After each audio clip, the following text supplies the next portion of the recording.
జగన్ పర్యటనపై విరుచుకుపడ్డ ఎమ్మెల్యే పరిటాల సునీత. జగన్ పరామర్శకు వచ్చాడా, ఎన్నికల ప్రచారానికి వచ్చాడా? సావింటికి వచ్చి జేజేలు కొట్టించుకుంటున్నాడు. నీ చుట్టూ ఉన్న వాళ్ళు ఆ కుటుంబాన్ని చూసి నవ్వుతున్నారు. నువ్వు నవ్వుతున్నావో ఏడుస్తున్నావో అర్థం కావటం లేదు. నువ్వు అనుకుని ఉంటే జగన్ ఇక్కడ ఒక్క అడుగు కూడా పెట్టలేడు. నన్ను నా కుమారుని టార్గెట్ చేయటానికి జగన్ వచ్చాడు. ఆ రోజు పులివెందులకు వెళ్తే నా భర్త పరిటాల రవిని అడ్డుకున్నావు. ఈ రోజు మళ్ళీ నన్ను నా కొడుకుని టార్గెట్ చేశావు. జగన్ మాట్లాడినవన్నీ పచ్చి అబద్ధాలు. అంటే హెలికాప్టర్ ఏమైనా పగలగొట్టామా మేము? అంటే ఆయన మాట్లాడేది చిన్నపిల్లోడా పెద్దోడా సీఎమ్మా మాజీనా ఏమో అర్థం కావట్లేదు. ఆయన ఒక పులివెందుల ఎమ్మెల్యే. ఆయన అంతమంది పోలీసుని పెట్టాల్సిన అవసరం లేదు. ఒక ఎస్ఐ, ఒక 4 కానిస్టేబుళ్ళు, ఒక సిఐ ఉంటే చాలు. ఇంతమంది మా వాళ్ళు కూడా, మా డిపార్ట్మెంట్ కూడా అతి ఉత్సాహంగా ముగ్గురు ఎస్పీలని, డిఎస్పీలు, సిఐలు, అక్కడ చిత్తూరు జిల్లా, అక్కడ మన కర్నూలు జిల్లా, అనంతపురం జిల్లా మొత్తం పోలీసులు అంటే తెచ్చి ఒక ఎమ్మెల్యేకి మేము వెళ్తుంటామండి ప్రోగ్రాంలకు. అంత ఇస్తారా మాకు బందోబస్తు? ఒక డిఎస్పీ, ఒక ఎస్ఐ, ఒక సిఐ, కానిస్టేబుల్ ఉంటే కూడా ఈరోజు ఆ ప్రోగ్రాం అయిపోయింది. ఇది అతి ఉత్సాహంతో మా పోలీసులు కూడా అతి ఉత్సాహంతో రెడ్ కార్పెట్ వేసి వాళ్ళు ఆహ్వానించారు. పోలీసులు ఎక్కడా కూడా వాళ్ళని ఎవ్వరిని కూడా అడ్డుకోలేదు. ప్రతి ఒక్క కార్యకర్త వాళ్ళు అడ్డుకోకుండా వచ్చినారు. అడ్డుకోంటే అంతమంది ఎవరు కూడా రారు. అనవసరంగా వాళ్ళ వాళ్ళ ఛానళ్ళు ఉంటాయి కొన్ని. ఆ ఛానళ్ళు సాక్షి వాళ్ళు అయితే మండలానికి ఎవరు వచ్చినట్లున్నారు, ప్రతి ఒక్క వీధుల్లోనూ పెడుతున్నారు. అడ్డుకున్నారు. ఎక్కడ అడ్డుకున్నారయ్యా? మీ సాక్షి వాళ్ళు ఎవరైతే ప్రెస్ వాళ్ళు ఉన్నారో దమ్ముల మీద చేసుకొని మీరు చెప్పగలరా జగన్ రెడ్డికి పోలీసులు అడ్డుకున్నారని? పోలీసులు అడ్డుకున్నాను, అది జనాలు రాక ఆ రకంగా కూడా చెప్పుకున్నారు. రెండోది వచ్చేసి హెలికాప్టర్ ఏదో అర్థం చేయలేదండి. ఎవరు తెలుసు అది? ఇంకా దాంట్లోకి ఎక్కినాక పరిటాల వాళ్ళు దాన్ని పగలగొట్టినాడని ఆ తోపు చెప్పలేదు. ఇంకా చెప్తాడేమో అది కూడాను. ఏదో పైనింటి రాయి ఇసిరిందాయమ్మా, దానికి పోయిందని. నీకు తెలియదు హెలికాప్టర్ ఎట్లా ఉందనేది?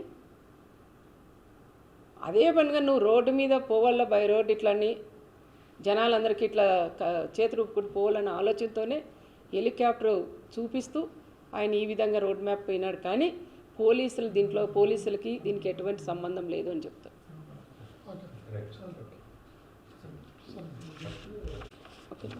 పోలీసుల్ని అదే చూడాలండి. ఎందుకంటే ఈరోజు జగన్ రెడ్డి వస్తున్నాడు, పులివెందుల ఎమ్మెల్యే వస్తున్నారని పోలీసులు కూడా రెడ్ కార్పెట్ వేసి ఆహ్వానించినారు. ఆ రోజు మా నాయకుడు చంద్రబాబు నాయుడు గారు ఎక్కడికి వెళ్ళినా దాదాపు 74 సంవత్సరాలు క్యాన్వాస్ ప్రచారాలకు ఏదైనా ప్రోగ్రాములు పోయినా లైట్లు ఆఫ్ చేసి నడిపించిన రోజులు కూడా మేము కళ్ళారా మాకు కళ్ళకు కట్టినట్లున్నాయి. ఆ విధంగా మేము కూడా చేయకోకుండా జగన్ రెడ్డి వచ్చినప్పుడు రెడ్ కార్పెట్ వేసి పోలీసుల్ని ఎక్కడ ఇబ్బంది లేకోకుండా వచ్చిన వాళ్ళ కార్యకర్తలు కూడా పంపించమని చెప్పిన నాయకుడు మా నాయకుడు చంద్రబాబు నాయుడు గారు. పోలీసు కూడా అదే విధంగా చేశారు. మరి పోలీసుని ఎందుకు టార్గెట్ చేస్తున్నారో అర్థం. అంటే నీకు రెడ్ కార్పెట్ వేసిన దానిక, లేదంటే ఎక్కడ వాళ్ళు అక్కడ కట్ చేసి ఉంటే నీ దగ్గరకు ఒక పిల్లకున్న కూడా నీ దగ్గరికి రాదు. ఆ విధంగా చేసే శక్తి మా అన్న చంద్రబాబు నాయుడులో ఉంది. మరి ఈరోజు పదే పోలీసుని కూడా చేస్తున్నారు. ఒక ఎస్ఐ అండి, ఒక బీసీకి సంబంధించిన ఒక ఎస్ఐని ఆయన ఎందుకు టార్గెట్ చేస్తున్నారో అర్థం కాల.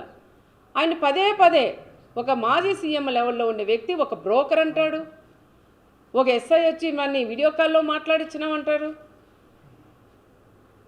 మన ఆ ఎస్ఐ కూడా ఎన్ని కష్టాలు పడుకొని చదువుకొని తల్లిదండ్రులు కూడా ఎంత కష్టాలు పెట్టి చదివించుంటారు.